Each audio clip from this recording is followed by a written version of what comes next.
Akbar. May Allah protect us. We don't know anything. We have no clue. Let me give you one other example. This I was told by one of the mashayikh.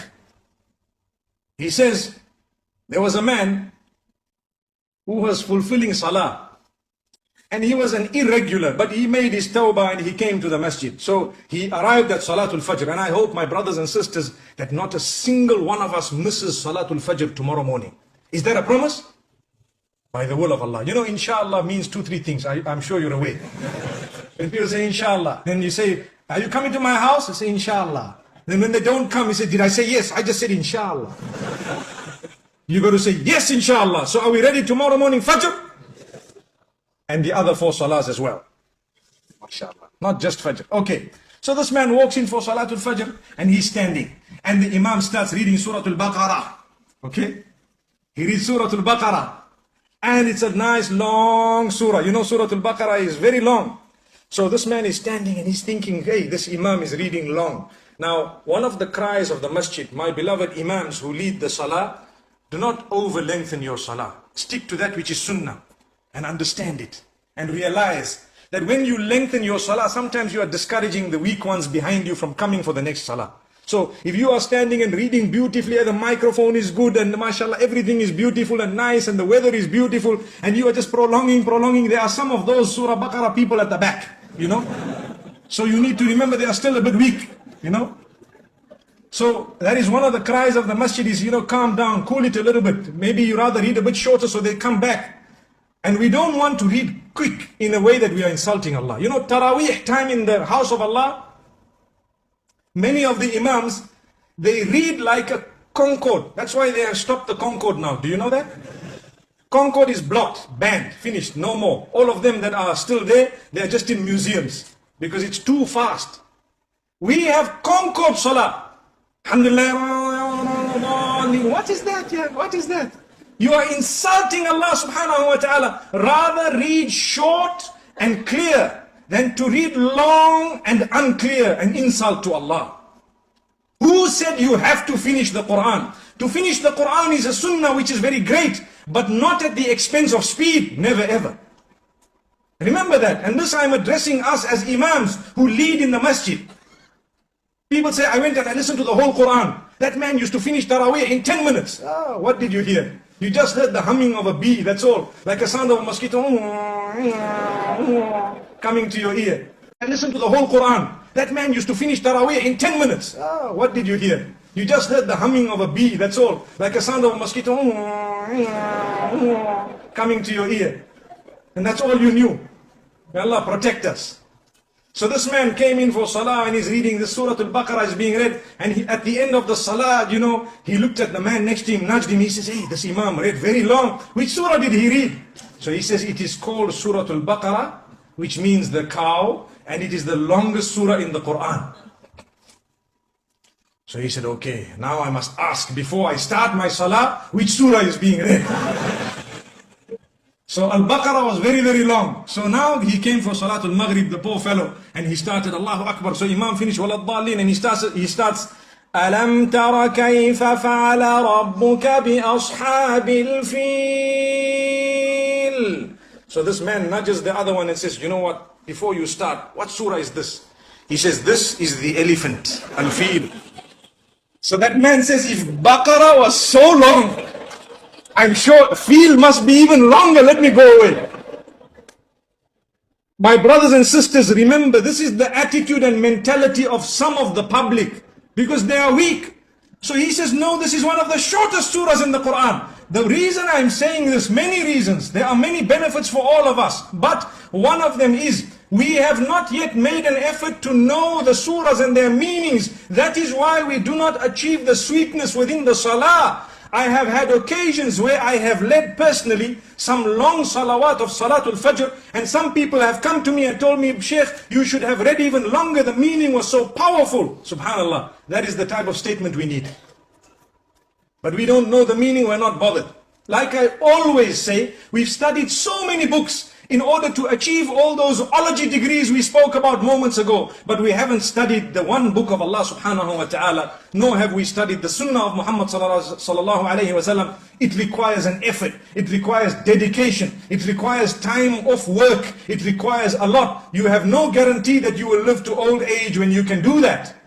The Imam in the masjid said, you need to praise the cooking of your wife, just like I said now. So the man went home and he had this meal and he was looking at it and looking at his wife and smiling and all happy, mashallah, and excited and everything. And when he finished, he says, oh, it was awesome. And the wife says, what? I've been cooking for you for 21 years, you never said that. Today when the food came from the neighbor, you want to say it was awesome. Subhanallah. I remember the guy saying, well, you know, my wife is a bit out of shape. Subhanallah. Brother, you look like a pear. You're worried about what your wife looks like. Are you worried about what you look like? It's like the guy telling his wife, you know what? Your belly's a bit big. She says, I know. I'm about to be a mother. What about yours? It's big as well.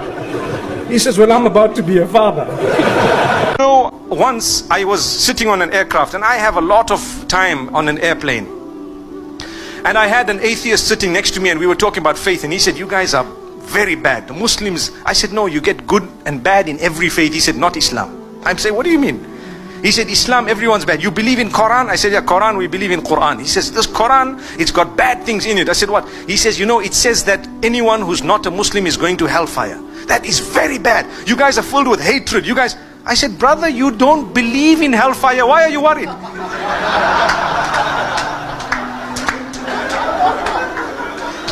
That's the irony. Atheist, he doesn't believe in the hereafter. And he's telling me we are bad because we believe everyone's going to hell. I said, by the way, the Christians believe the same, the Jews believe the same, the Hindus believe the same, and most other faiths believe the same. What about them? He said, no, but they don't have a Quran. I said, okay, this is a bigot. This is a person who really doesn't know. He is so uneducated. The Arabic language is extremely important. We start with alif, we move to ba, ta, tha. Once you get to tha, then you've got to go to the gym. One day, may Allah grant this man Jannah, he passed away, one of the imams in one of the masajid back at home in South Africa. The imam was slightly late for Salatul Fajr. Slightly late, a few minutes. Now you know what happens with the imams. Normally you have the people behind, they're all, hey, you late, you late. He got up, he said, brothers, don't pick on me. I was engaged in another act of worship. He says, I've come from ibadah to ibadah. It's a fact. And you know what? Those who understood knew what he was saying. And he said it. And nobody dared say a word. From that day, he was the hero of all the youngsters. They said, the man is old, but he's not cold. May Allah grant us each. We're talking of a happy family. Man, his surname was Singh. Okay. He was resting in a park. Because when you rest on the bench in a park, what happens is you take up more than one space, you know. So one person came to him and told him, are you relaxing? Now he thought, this man is asking me, is your name Relax and your surname Singh? You know, are you relaxing? He says, no sir, I am Dilip Singh. And here comes another man. He says, are you relaxing? Within a minute, another man, are you relaxing? He says, no sir, I am Dilip Singh. And a third man, are you relaxing? He says, no sir, I am Dilip Singh. So he decided, like I told you, no patience. He got up and he walked away. So he walked right to the other side of the park and he saw another man. He saw another man lying down. And he said, this might be the one. So he tells him, are you relaxing? He says, yes. He says, they're looking for you on the other side. Man, his wife tells him, listen, you know what, you have to tell me, you have to swear that you're going to be honest with me. He says, okay, I'm honest. Describe your love for me. So the man says, he thinks for a moment and he says, you know what, you are like my SIM card, I'm like the phone, you know. Without you, I'm nothing. You know that. Wow. So the woman goes back so happy and delighted. Wow, I'm so happy.